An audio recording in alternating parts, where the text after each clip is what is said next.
So what the hell's going on with Brandon Aiyuk? This is the weirdest potential departure from a team, and now maybe is going to be like the latest is that it's basically down to. You love this topic. Well, I don't know what's happening because there's no update. Nothing's happening. Well, he's still with the 49ers. Oh, do you want an update on the most recent report?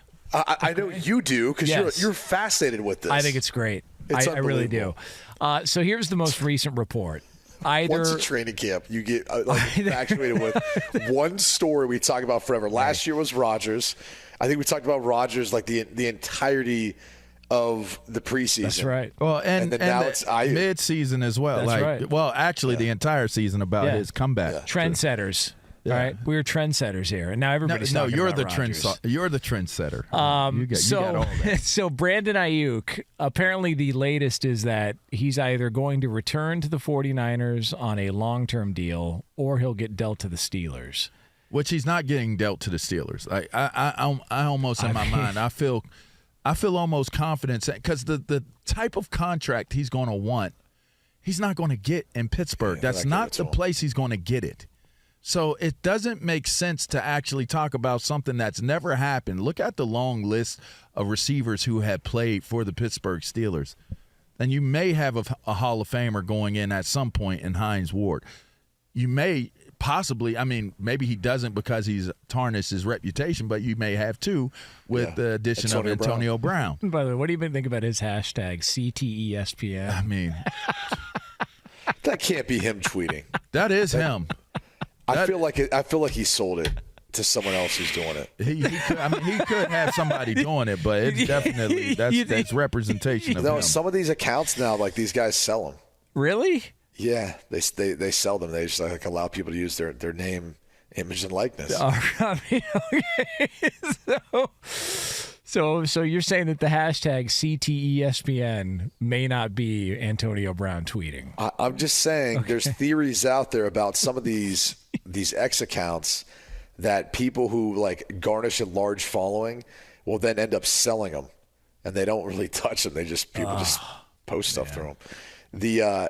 There was a Breer who brought this up last week, LaVar, that just like the Steelers, it hasn't been their MO to go trade for a wide receiver and pay him a bunch of money. Now, they've obviously drafted well, developed well, and then signed him to second contracts. That's been more of how they've done this. And I guess that's what makes it so, outside the box thinking for an organization that has been as stable as any in the NFL, and just this whole situation with Aiyuk. So to your point, who's the last wide receiver they traded for and paid a bunch of money? I cannot think of it over the past 20-some years. Yeah. I feel like the most blockbuster move, honestly, that they've made came in the 90s when they got Jerome Bettis or when they brought in Kevin Green. I think that's the most – I feel like that's the biggest thing they've done in free agency. It just doesn't seem feasible that it's going to happen in Pittsburgh. But I think what even makes it more curious to the whole entirety of the situation is you get a Cleveland Browns team who seemingly looks like they're in the right direction to compete for a Super Bowl, and Aiyuk reportedly denies the ability to take that, take advantage of that opportunity. That's my favorite part of the story is the fact it's a weird story twist. It's a plot twist because it's Aiyuk that denied it. I don't want to go play for Cleveland, but why? Why would you not want to go to a team that has personnel-wise the type of team? And if they're going to give up, they're saying they'll give up Amari Cooper, immediately you're not going to be minimized or diminished coming into that offensive scheme. You're going to be the man. Why would you not try to make that trade work? Why would you deny that? So that was the other one that came out where apparently there was a couple of draft picks and Amari Cooper offered up for Brandon Aiyuk, and he rejected it because he didn't want to play for Cleveland. And so Amari Cooper caught wind of that and went on Instagram. By the way, Amari Cooper hasn't said a word since the 80s. And he went on Instagram and said, I wouldn't mind that at all. And everyone said, well, maybe he's not talking about, okay, yeah, what else could he be talking about? What else would he be referring to? But it's the fact that Cleveland, they kind of did the same thing with Baker Mayfield, where it got out that they were kicking the tires on Deshaun Watson. And Baker Mayfield caught wind of it and said, I'm out. And it happened. We need to move on then. If these reports are true and you guys are interested, we need to move on. And now they just did it with Amari Cooper, too, who's their best wide receiver. They just redid his deal to try and bring him back and make it a little better for him, only to find out, oh, yeah, they were trying to trade me for Brandon Aiyuk. I think they're both posturing. What happened? I don't know what that's all about. I mean, that to me is just the business of the sport, what's happening with Cleveland. Sometimes you got to be willing to deal. There's generally everyone is on the trade block. Everybody's on the chopping block except for maybe a small like one that might be on your roster that you're not going to get rid of. But going back to the Aiyuk situation, it just seems like both parties are sabotaging themselves in public to actually stay in the same place. I don't think the 49ers want to let him go because of the value he brings to the 49ers. They just don't want to pay him the value that he wants it at. And Brandon Aiyuk doesn't want to go to a different team, but he wants the value that he wants to have his value at for his contract. I just think they're both sabotaging themselves to stay in a situation in San Francisco.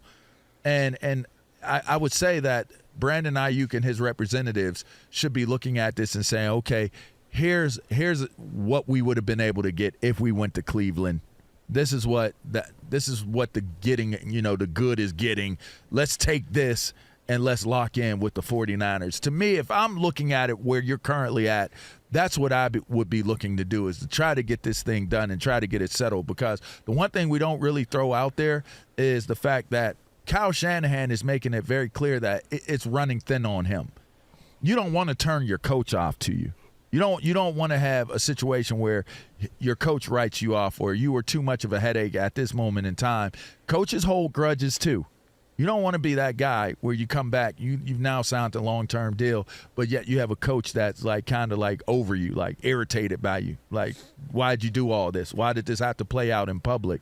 So to me, I think that he needs to get this. If he really wants to maintain being a 49er in a healthy situation, he needs to try to get this done as quickly. Him and his representation need to try to get this done as quickly as possible, because there is no real market for him. If you're thinking it's the Steelers, it's not. So there's not a real market for Aiyuk at this point.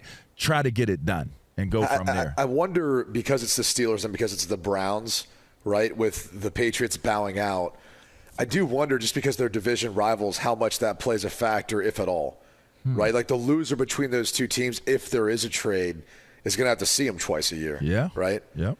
Yeah. And so I do wonder if that, if his agents, his representation are kind of playing that card as they try to broker this thing to make it as sweet. Because the other element to all of this is, they have to have, it's going to be a sign and trade kind of thing, or a trade and sign in this case, where they trade him, we see whatever the compensation is from Cleveland or Pittsburgh, but you better believe that extension should get announced. Otherwise, you're going to find yourself in a situation similar to New York Jets, who are, with Hassan Riddick and that whole deal, where you've got an unhappy player who you traded for knowing he was going to want a contract extension, and no one wants that. So I wonder how much the division rival aspect of things matters at all, right? Because if Cleveland misses out and Pittsburgh did trade for him, then it's like, well, all of a sudden he's making big plays on you, and that could have been your guy. So